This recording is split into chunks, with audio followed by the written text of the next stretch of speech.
Let's start with a question: who shapes global politics? Feminists ask, where are all the women?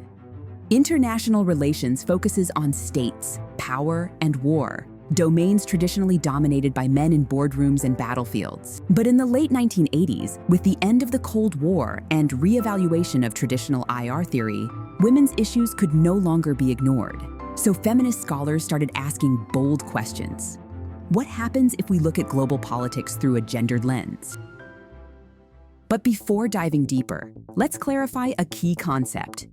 Feminism distinguishes biological sex from gender. Sex is biological, while gender is socially constructed, shaping roles and expectations. Traditionally, masculinity is linked to men and femininity to women.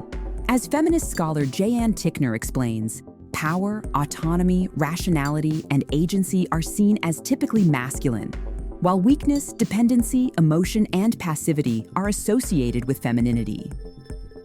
In this sense, feminists try to deconstruct gender norms and how they influence global politics and IR theory. Feminism's first contribution was making women visible in global politics. Early works like Cynthia Enlow's Bananas, Beaches, and Bases highlighted the hidden roles of women in international politics as workers, wives of diplomats and soldiers, consumers, or sex workers on military bases. Ignoring these roles, she argued, makes our theories of IR incomplete, even naive. From the start of the 1990s, there has been noticeable progress in women's participation in parliaments and positions of power.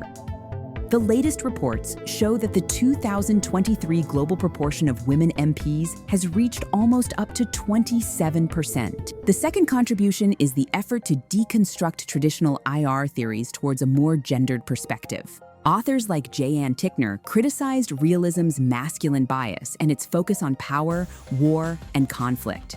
She argued that this narrow, militarized view of security is dangerous in a nuclear age and called for a broader perspective, including environmental threats and basic human needs, which are more associated with women.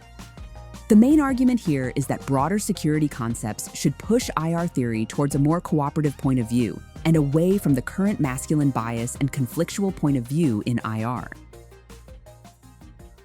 The third contribution focuses on women's experiences in war and conflict.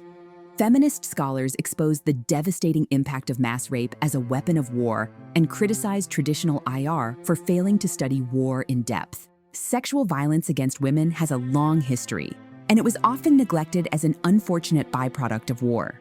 Although the International Criminal Court recognized rape as a war crime against humanity with the 2002 Rome Statute, conflict-related sexual violence still remains endemic in world conflict zones.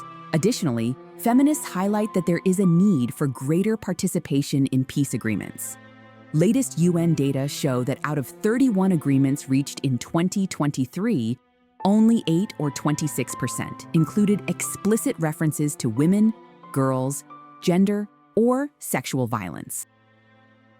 Although united in their challenge of the traditional, male-dominated, and gendered global politics, feminism in IR isn't one story, it's many. Feminists also emphasize the importance of intersectionality. Gender doesn't exist in isolation.